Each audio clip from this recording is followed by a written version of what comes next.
You will hear a number of different recordings, and you will have to answer questions on what you hear. There will be time for you to read the instructions and questions, and you will have a chance to check your work. All the recordings will be played once only. The test is in 4 sections. At the end of the test, you will be given 10 minutes to transfer your answers to an answer sheet. Now, turn to Section 1. Section 1. You will hear a conversation between a representative whose name is Dawn and a prospective member of an automobile club. First, you have some time to look at questions 1 to 6.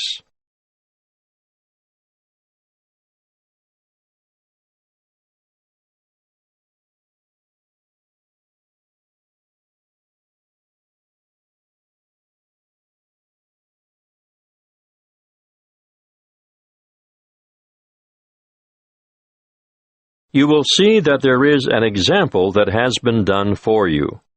On this occasion, only the conversation relating to this will be played first. Good morning. My name is Dawn Buffett. How can I help you? Good morning, Dawn. I'd like to join the club. Wonderful. Now, have you ever been a member before? Yes, I joined after I left college, and I was a member for 7 years before I let my membership lapse when I went abroad. Gavin was a member for 7 years, so 7 has to be written in the space. Now we shall begin. You should answer the questions as you listen, because you will not hear the recording a second time. Listen carefully and answer questions 1 to 6. Good morning. My name is Dawn Buffett. How can I help you? Good morning, Dawn. I'd like to join the club. Wonderful. Now, have you ever been a member before? Yes, I joined after I left college, and I was a member for 7 years before I let my membership lapse when I went abroad. Do you have your old membership card? No, sorry, I threw it out when I moved. Have you got any other form of identification on you? I've got my driver's license, and my passport, and a couple of bank cards. The license will be perfect. Here you are. Thank you. Oh, the photo is not a very good likeness, is it? No, I've shaved off the beard and cut my hair since that was taken. I'm going to have to make a note of some of these details, and I'd like you to correct me if any of them have changed. Obviously, the number here will be the same. AY916310. Look, you've copied it down wrongly. It's AY196310. Thank you. I'm glad you picked that up. Now, family name? Black, and other names? Gavin Raymond? Yes. And you were born on the 22nd of January, 1973. That's correct. Can I just remind you that you'll need to renew your license by the 19th of May, 2012? You wouldn't believe the number of people who get caught out with an expired license. Thank you. I must admit, although I carry it around in my wallet, I wasn't really aware of that. Not many people are. I've been caught out myself. Now, I can see that you're one of those who has opted out of having an address printed on the card, and I can understand that. Personally, I think it's better security not to have it, in case your wallet gets stolen, for example. I agree. Can you give me your current address for our records? Yes, of course. I live at 29 Sunset Street, Meadowbank. Thanks. Actually, my uncle lives in the same street. It's a very nice area, isn't it? Yes, pretty good. Now, you've got 3 classes of license: motor car, motorbike, and heavy vehicle. Do you want to be covered for all 3? Oh, not anymore. I had a motorbike when I was a student, and then, before I went abroad, I worked as a truck driver for a while. But I never want to do that again.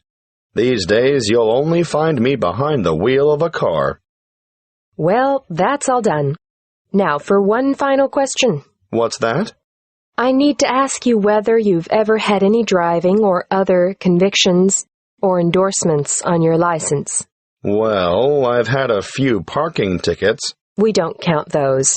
And I haven't had any endorsements, but I do have a dangerous driving conviction from back in 1993. I was young and inexperienced, and going too fast in wet weather, and I slid off the road and hit a power pole. Well, I have to make a note of that, but you're lucky. Because it's over 15 years ago, it won't be held against you. Before you hear the rest of the conversation, you have some time to look at questions 7 to 10.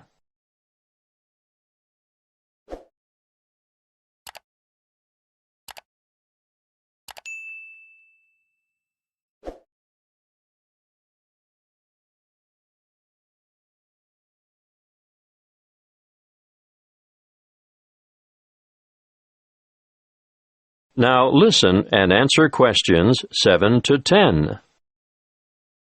We've changed quite a lot here at the Royal Car Club since you were last a member.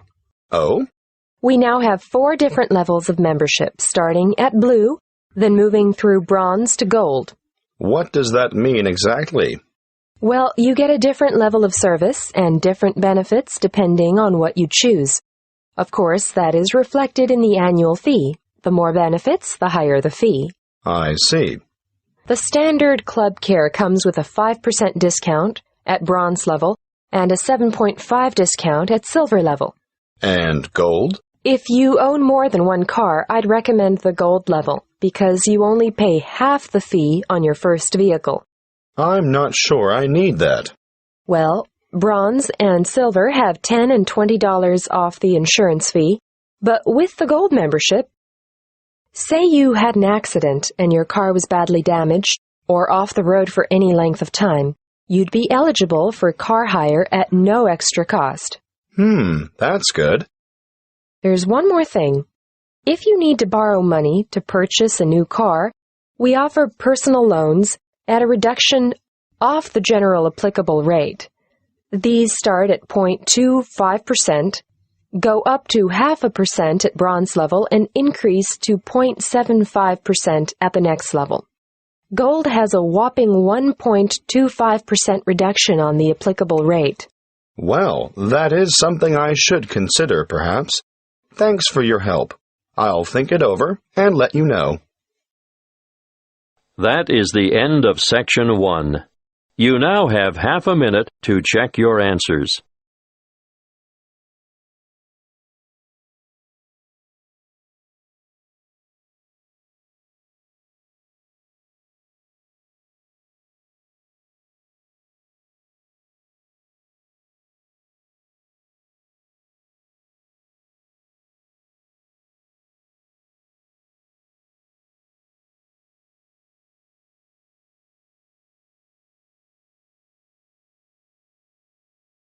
Now turn to Section 2. Section 2. You will hear a guide at the Summerland tourist attraction talking to a group of visitors. First, you have some time to look at questions 11 to 16.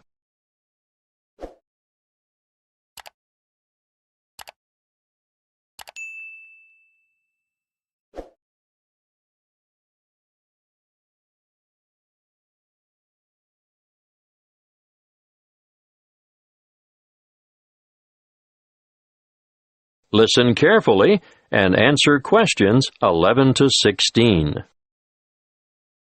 Welcome to Summerland. I'm your guide, Jackie, and I'm going to tell you a little bit about what we do and have here before I take you on a tour of the facilities. In our air-conditioned restaurant, we can cater for anyone from the individual diner to families and tour groups, but we also do functions such as weddings, conferences, birthday parties, and so on. We have a delicious modern menu on offer in the restaurant, or perhaps you'd prefer to sit outside in the courtyard overlooking the lush tropical gardens. And for those booking a function, we devise an interesting set menu according to the type of celebration and the client's budget. If formal dining isn't what you're after, we operate a takeaway food bar, which has a range of light snacks and refreshments. Just the thing if you're supervising children in the playground. The playground and picnic area makes a great alternative to the beach. If you've remembered to bring your bathing suit and a towel, you can cool off in the water spray park. Parents can sit back, relax, and enjoy a coffee while the kids have fun in our fully fenced, shady playground and picnic area. What a way to make the most of the warmth and sunshine we have here in abundance. The older children will love to visit the historic cottage with their parents. This was the original homestead on the property and is now preserved as a museum with an educational DVD and cinema room. You'll find the information centre here also, and you'll be able to pick up some glossy brochures to take home with you and show your friends. Don't worry, we have more than enough leaflets for you to take home. Visit the gift shop and you'll find an enormous variety of local products, fine foods and handicrafts on sale. Some say that this is the best displayed and priced shop in the region. There is more to be admired and purchased in the garden nursery, which has an extensive range of flower pots, indoor and outdoor plants, statues, and all kinds of other garden accessories to adorn any home or garden. While we're on the topic of gifts and such, I must mention the woodcrafting shed and urge you to take a look at the amazing products that the woodcrafting team produces there. You'll be able to watch them at work and buy anything they've made. The toys they produce are not only original, but some of the finest craftwork you'll ever see. Take your little ones by the hand and keep an eye on them, because they'll want to play with these, but they can't be played with unless they're paid for. Last but not least are the orchards. The Summerland tourist attraction is actually a working farm with over 40 hectares of macadamia and avocado trees. The macadamia nuts are picked by machine from April through to September. The avocados are grown, hand-harvested, packed, and marketed on site. Before you hear the rest of the talk, you have some time to look at questions 17 to 20.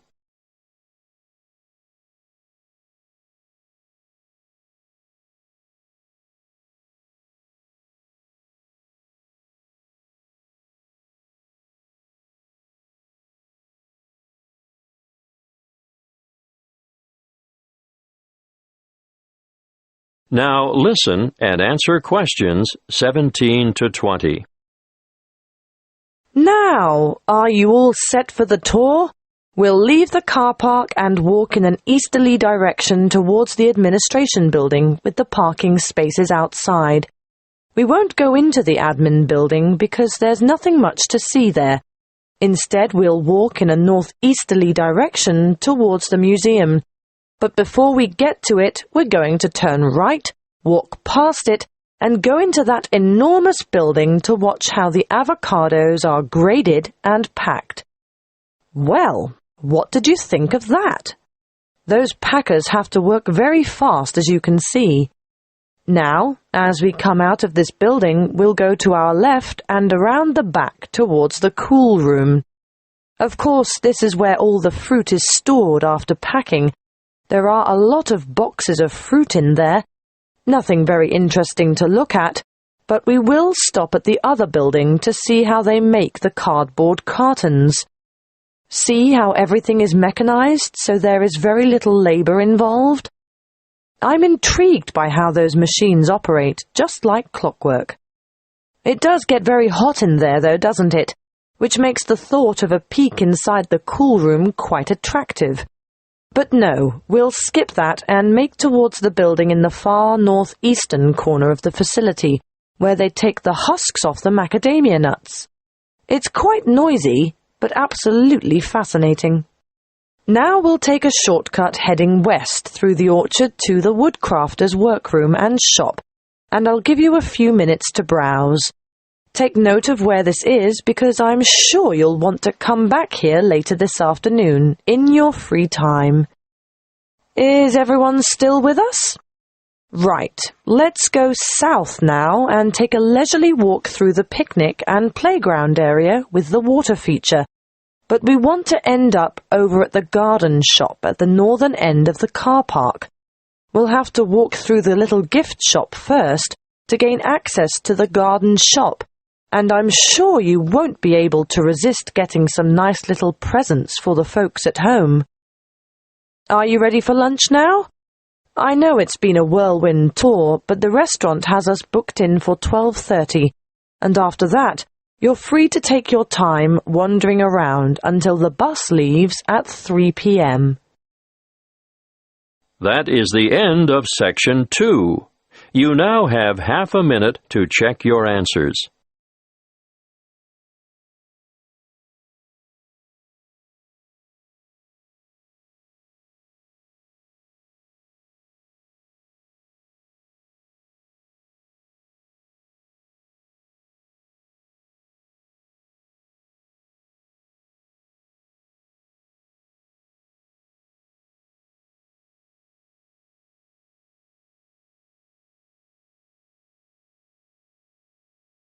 Now turn to Section 3. Section 3. You will hear a conversation between a lecturer and two horticulture students who are preparing a display for a science fair. First, you have some time to look at questions 21 to 25.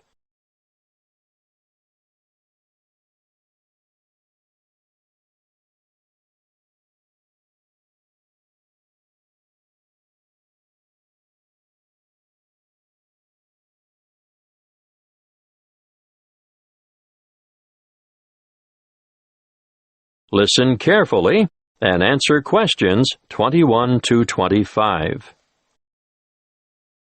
Good morning, Annie. Tony, how are you? Fine, thanks. Well, tell me what you have here. We thought we'd look at different methods of hydroculture. Uh-huh. In the true hydroponics method, the roots are bathed with water and nutrient solution, while support for the plant must be provided above the container. And alternatively? Alternatively, the plants can grow with their roots in a substratum, such as sand, vermiculite, or LECA granules. LECA stands for Lightweight Expanded Clay Aggregate, and vermiculite is... Thank you, Tony. I know what vermiculite is, but you should be prepared to give details about all these things to the visitors. Can you explain what the advantage of LECA is over traditional soil? It's a natural product, manufactured from clay. It's colorful, lightweight, and perfect for allergy sufferers. That's right. Now tell me why. Because it's clean and hygienic, bacteria and soil diseases don't get a chance. Well, you could say that on this chart here, ideal for household plants. And we'll point out that the growing medium itself makes no contribution to feeding, which is provided in solution with the water. Good. Now tell me what you've got here. This is a simple version of the first method, using a wide-neck jar which we've filled with water and nutrients, leaving space at the top. As the roots need to be in darkness, we'll cover the sides of the glass with brown paper later. How did you get the plant through the cork? We made a hole through the center and cut the cork in half so we could fit it around the plant stem, and we padded the hole with cotton wool. Well, that's a good demonstration of the principle involved and ideal for a houseplant, but many people will want to see a wider application. What about more plants? We haven't quite finished the preparation yet, but over here you can see a bigger container. In fact, any wide container can be used, with the nutrient solution in the bottom, airspace above, and then we've made a rigid lid, and we've covered that with a layer of litter. What have you used for litter? We've used wood shavings. Untreated? Definitely. That's most important. You can use a variety of materials for litter, but obviously nothing toxic, and treated timber contains some nasty chemicals. So, if you're using sawdust or wood shavings, they have to be from natural timber. A good point. Yes, we'll make a note of that when we list possible ingredients for litter. Be sure to explain the purpose of the rigid lid. It's wire mesh, isn't it? And why the litter layer is important too. Well, the mesh is just a platform to keep the litter out of the water, and the primary function of the litter is to exclude light from the root space. Before you hear the rest of the conversation, you have some time to look at questions 26 to 30.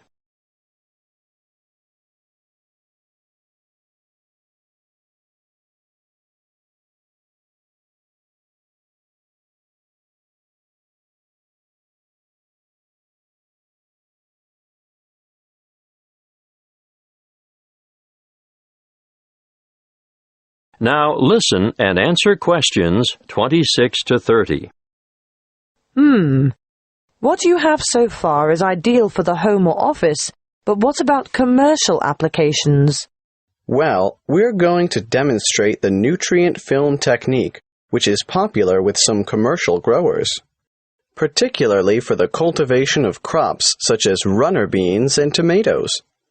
Producers would really like to see some innovation in the cultivation of potatoes and yams too, but obviously, this technique is only suitable for those crops which grow above ground. What about peas? Well, we found peas were awfully tricky to grow using this method, although we're still unsure as to the reason. Where's the exhibit? I don't see it anywhere. Well, that's because we haven't finished it yet, because we're going to have to procure some mature plants first. We didn't think far enough ahead to have started them off earlier, and when we do get them, we'll have to handle them carefully. Yes, because when our model is finished, you'll see how the plants are held in position by a plastic tube which almost encloses them completely and is quite loosely fastened around the stems. Yes. And the feeding or watering system? Well, it's a bit different. On a large scale like this, you need to have the food solution trickle down through the tubes. Yes, but the solution must also be rich in oxygen. And what? It just bathes the roots? That's one way of doing it. What's the other way? You can have the solution moistening a substratum of rock wool at the bottom of the container. Rock wool? It's the same as mineral wool. You know, a lightweight fibrous material, the kind of thing used for insulation. Or you can use a layer of paper fiber. Oh, yes. Something that has the capacity to absorb the solution, right? Well, you do need to experiment a little. For example, we tried coconut fiber, but it just didn't have the properties we were looking for. I see. In our display, you'll only see the basics, the kind of thing that can be done at home in the backyard. But commercial enterprises do need a lot more equipment, and the media used in substrata are constantly changing as new developments are made.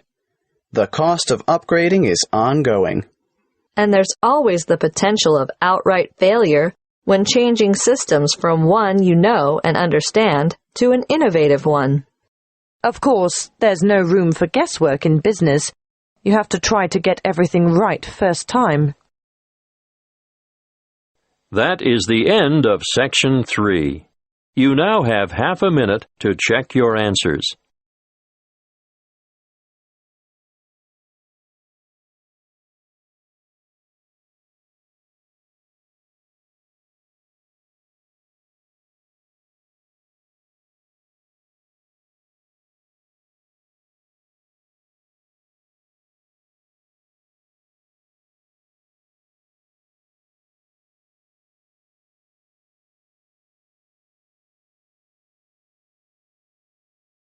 Now turn to Section 4. Section 4. You will hear a talk given by a guest lecturer in the continuing education department. First, you have some time to look at questions 31 to 40.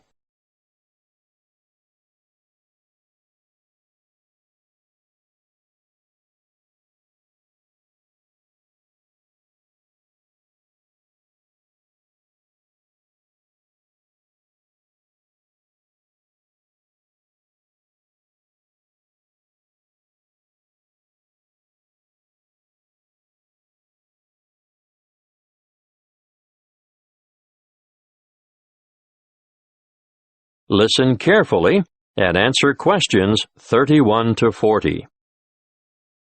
Good evening. I'd like to thank the Continuing Education Department for hosting this series of lectures on people behind the names you thought were fiction. Welcome to this talk on the Grand Old Duke of York. I'm sure you're all familiar with the old nursery rhyme. The Grand Old Duke of York, he had 10,000 men. He marched them up to the top of the hill, and he marched them down again, and so on. But did you know that the Duke of York, immortalized in this popular song, was actually Frederick Augustus, second son of King George III of England and Queen Charlotte? He achieved fame in this way because of the humiliation he suffered at the hands of the French during the Revolutionary Wars at the end of the 18th century. Frederick was born on the 16th of August, 1763, and from the age of 17 he had been trained as a soldier. When war broke out between England and France in 1793, his father, the king, insisted that he should command the British contingent that was being dispatched to Flanders to cooperate with the Austrians and the Dutch. The Duke was a brave soldier, but remember, he was only 30 at the time. Not only was he young, but he was also inexperienced in battle, and was unable to cope with the enthusiastic French Revolutionary Army. He was let down by his allies, too, and in spite of the arrival of 10,000 fresh troops from England, his campaigns were a disaster. He was driven out of Dunkirk in September 1793, Flanders in May 1794, and Belgium in July 1794. Finally, during the winter of 1794 to 1795, his army retreated to the border of Hanover, and, with his unsuccessful campaigns over, the Duke returned to England. It was after this military fiasco that the Duke of York came to be, rather unkindly, satirized in song. Would you believe, despite all this, King George III arranged his son's promotion to the position of Commander-in-Chief of the army in 1798, and in the following year he was appointed to command an army sent to invade Holland. Again he was unsuccessful, and this confirmed the general opinion that he was not capable of commanding an army in the field. Nevertheless, the rhyme is a bit cruel and harsh, because it doesn't take into account the nature of the soldiers who served with Frederick. All the blame for lack of success should not have been attached to the Duke alone, because the army he had under his command was made up from what is commonly described as the scum of the earth. This is a somewhat offensive term, used to refer to a group of people regarded as despicable and worthless. Who were they, these ordinary soldiers?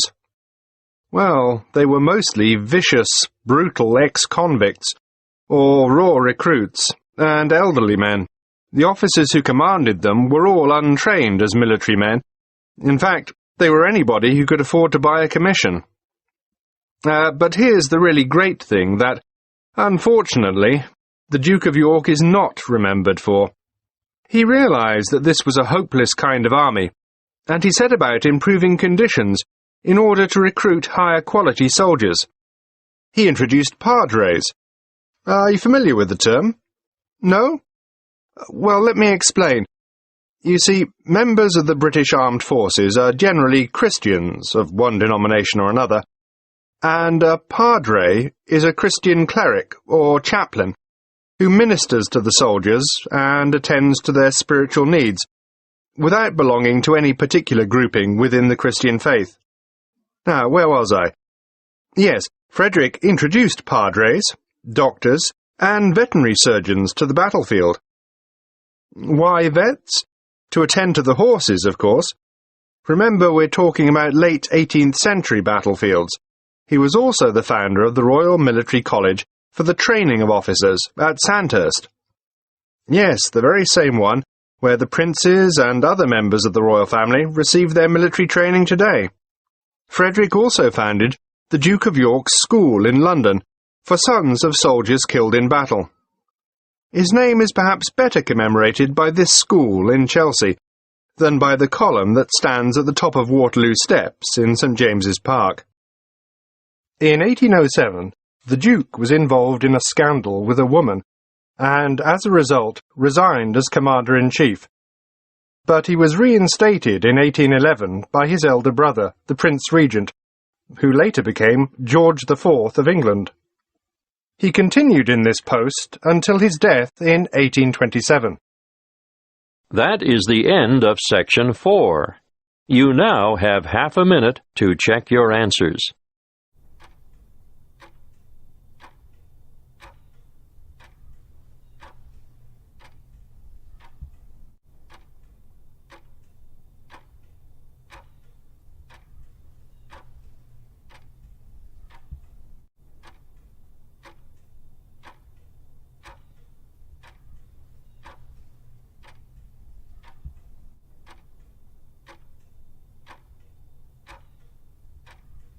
That is the end of the listening test. You now have 10 minutes to transfer your answers to the listening answer sheet.